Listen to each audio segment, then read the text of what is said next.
Assalamualaikum warahmatullahi wabarakatuh. Dalam uh, mata kuliah data mining ini, kita akan membahas mengenai metode fuzzy chain clustering. Yang pertama yaitu definisi mengenai fuzzy chain clustering ini. Fuzzy clustering adalah teknik clustering yang digunakan dalam pengelompokan data yang tidak hanya memiliki nilai yang sama dalam suatu cluster, tetapi juga kelompok nilai-nilai yang memiliki dua atau lebih kelompok menurut level keanggotanya. Fuzzy chain ini bersifat soft clustering, artinya sebuah data dapat menjadi bagian dari beberapa kelompok. Berbeda dengan hard clustering, di mana sebuah data hanya menjadi milik sebuah kelompok itu saja. Algoritma fuzzy chain ini bekerja dengan menetapkan titik data dengan keanggotaan ke setiap cluster berdasarkan jarak antara titik data dan center cluster, sehingga menjadi hard clustering. Artinya dari soft clustering tersebut kita ubah menjadi hard clustering. Metode fuzzy chain ini disusun dengan langkah-langkah sebagai berikut. Yang pertama, tentukan himpunan data Z. Selanjutnya, tentukan jumlah cluster yang diharapkan. Kita bisa membuat 2, 3, atau 4 atau lebih cluster. Kemudian tentukan nilai pembobotnya. Kemudian nilai toleransi penghentian yang kita harapkan. Lalu jumlah iterasi yang mau kita lakukan. Yang kedua, inisialisasikan matrik partisi secara acak. Yang ketiga, hitung cluster centernya. Kemudian hitung jaraknya. Perbarui matrik partisi. Yang keenam, ulangi sampai nilai nilai pembobotnya, nilai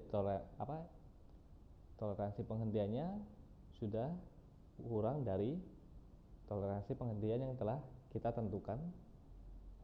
Artinya proses fuzzy chain tersebut sudah selesai. Kita masuk ke dalam studi kasus fuzzy chain. Dipergunakan data sebagai berikut ini.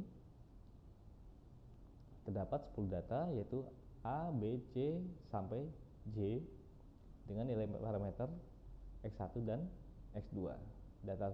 Data ini kita pergunakan juga pada kasus perhitungan K-min yang telah kita bahas sebelumnya.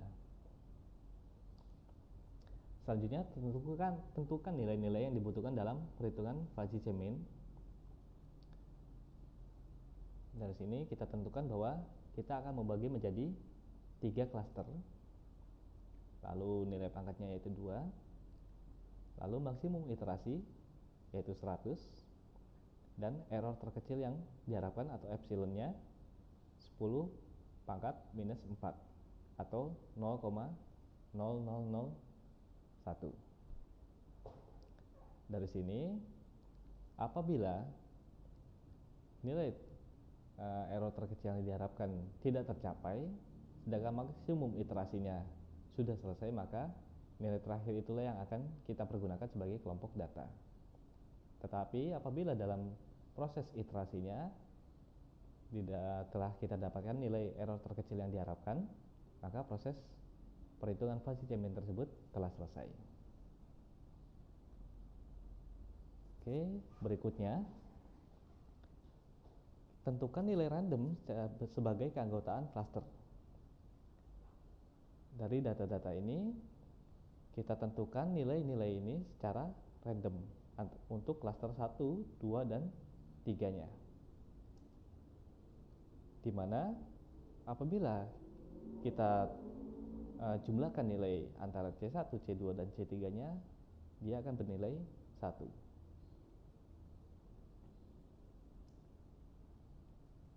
Oke, kita masuk pada iterasi pertama pada tahap yang pertama.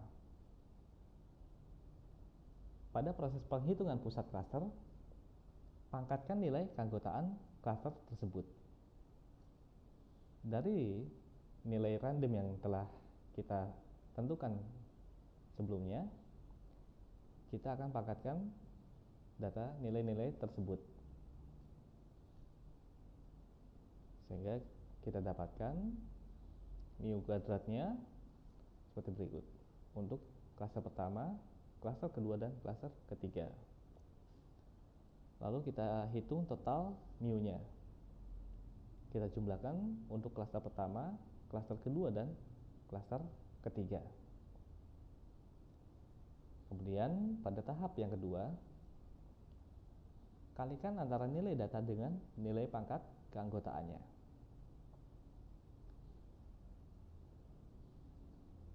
Nilai datanya dengan klaster yang pertama seperti berikut.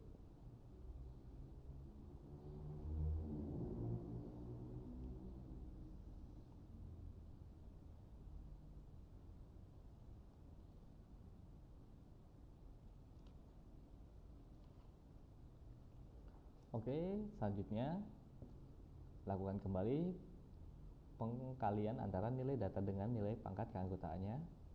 Kalau yang sebelumnya yaitu nilai parameter X1 dan X2-nya dikalikan dengan klaster pertama, yang sekarang yaitu nilainya dikalikan dengan klaster yang kedua. Nilai ini artinya pada data yang pertama yaitu data A, X1-nya 1 dikalikan dengan 0,25, hasilnya seperti ini. Berikutnya X2 3 dikalikan 0,25, hasilnya adalah seperti ini. Berturut-turut kita kalikan datanya sehingga didapatkan nilainya seperti berikut.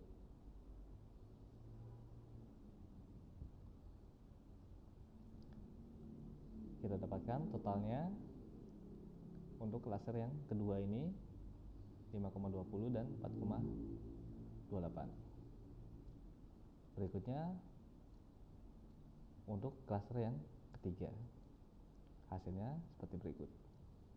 Totalnya 2,61 dan 2,17. Kita masuk pada tahap ketiga. Hitung pusat klaster berdasarkan nilai total yang telah didapatkan.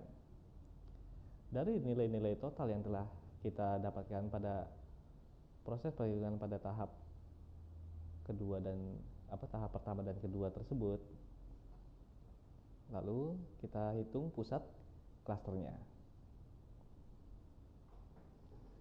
Cara perhitungannya yaitu pada total X1 yang pertama 6,17 dibagi dengan 2,51.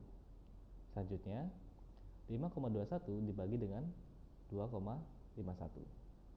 Untuk yang X2-nya 5,20 dibagi dengan 1,61, lalu 4,28 dibagi dengan 1,61, dan selanjutnya, sehingga didapatkan pusat klasternya yaitu untuk klaster pertama, kedua, dan ketiga. Posisi pada mu kuadratnya, sehingga didapatkan rumus 3 dikurangi 2,46 pangkat 2 ditambahkan 3 dikurangi 2,08 pangkat 2 dikalikan dengan 0,55,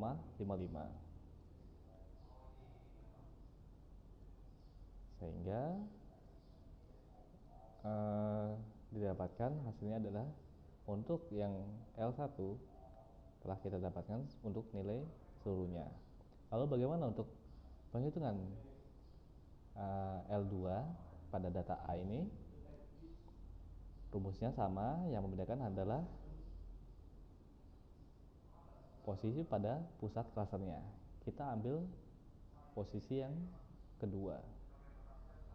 Rumusnya sama saja, 1 dikurangi 3,24 pangkat 2 ditambahkan 3 dikurangi 2,66 pangkat 2 dikalikan dengan 0,25, sehingga kita dapatkan nilainya, nilai fungsi objektifnya untuk L1, L2, dan L3 nya kita total untuk tiap datanya 0,25 ditambahkan 1,27 ditambahkan 0,18, totalnya adalah 1,69, sehingga nilai fungsi objektifnya adalah nilai total keseluruhan pada total setiap data ini. Nilai fungsi objektif didapatkan adalah 14,42. Atau kalau kita panjangkan kembali yaitu 14,4241. Kita lihat P1-nya adalah sekian, P0 adalah 0 karena masih dalam iterasi yang pertama. Sehingga apabila P1 dikurangi P0 di absolut nilainya adalah 14,4241. Error terkecil yang diharapkan adalah sekian, nilainya 0,0001. Kita lihat selisih nilai lebih besar daripada nilai error terkecil yang diharapkan, maka iterasi dilanjutkan.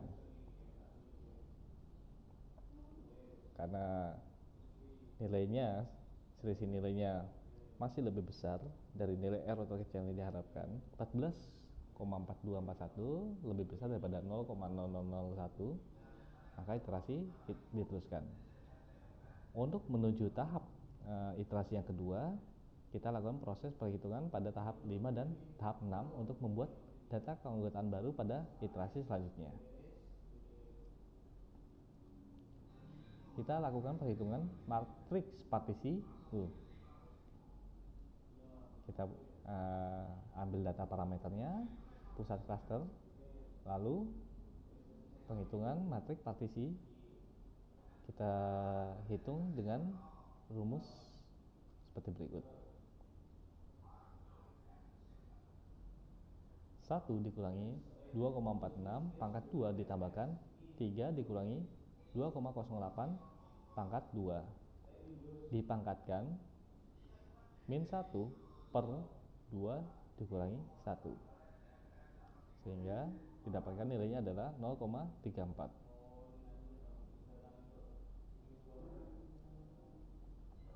Yang berikutnya tahap ke-6, lakukan penghitungan data keanggotaan baru berdasarkan hasil matriks partisi. Dari nilai matriks partisi tersebut, kita total kembali untuk tiap datanya. Didapatkan nilai totalnya. Lalu, untuk menghitung data keanggotaan baru dengan rumus 0,34 dibagi 0,79. Lalu yang berikutnya 0,20 dibagi 0,79. Dan yang berikutnya 0,26 dibagi 0,79, sehingga didapatkan hasilnya total seluruhnya adalah seperti berikut. Nilai ini merupakan nilai yang digunakan untuk proses pada iterasi kedua. Kalau yang pada iterasi pertama ini, untuk proses data keanggotaannya kita lakukan secara random, maka untuk yang iterasi kedua kita menggunakan data-data ini. Oke, untuk iterasi kedua tahap 1 dan 3, tahap 1 dan 2, proses penghitungannya seperti berikut. Data keanggotaannya kita hitung mu kuadratnya, mu kuadrat x1, x2 dan x3. Kita dapatkan nilai total untuk seluruh datanya. Tahap 3 dan tahap 4-nya kita hitung pusat klasternya, kita hitung nilai fungsi objektifnya, lalu kita hitung selisih fungsi objektif. Dan sini kita lihat bahwa P1 yaitu pada iterasi yang pertama nilainya adalah 14,4241, sedangkan yang sekarang kita lakukan pada iterasi 2 ini yaitu 9,1974.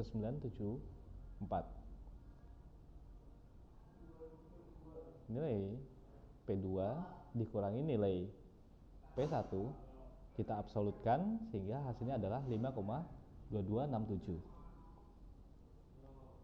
Apakah nilainya lebih kecil daripada error terkecil yang diharapkan? Ternyata masih besar, maka iterasi akan kita teruskan. Proses penghitungan akan terus kita lakukan sehingga pada iterasi ke-9, ke-19 selisih fungsi objektif lebih kecil dari nilai error terkecil yang diharapkan. Maka hasil cluster yang telah selesai dan didapatkan data pada tiap clusternya. Kita lihat di sini selisih fungsi objektifnya. Yang P2-nya 4,7039, pada iterasi sebelumnya 4,7040, sehingga nilai selisihnya adalah 0,000053. Nilai ini lebih kecil daripada nilai error terkecil yang diharapkan, sehingga iterasi selesai. Lalu kita hitung untuk derajat keanggotaan baru. Nilai derajat keanggotaan diambil dari hasil perhitungan matrik partisi.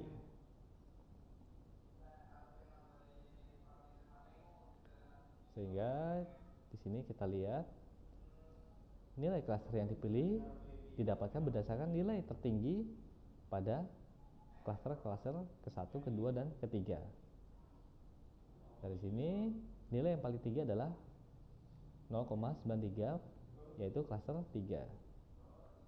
Berikutnya pada data B 0,69 pada klaster 3, dan seterusnya.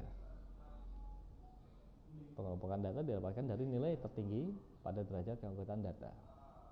Hasil klaster ditunjukkan pada tabel di bawah ini.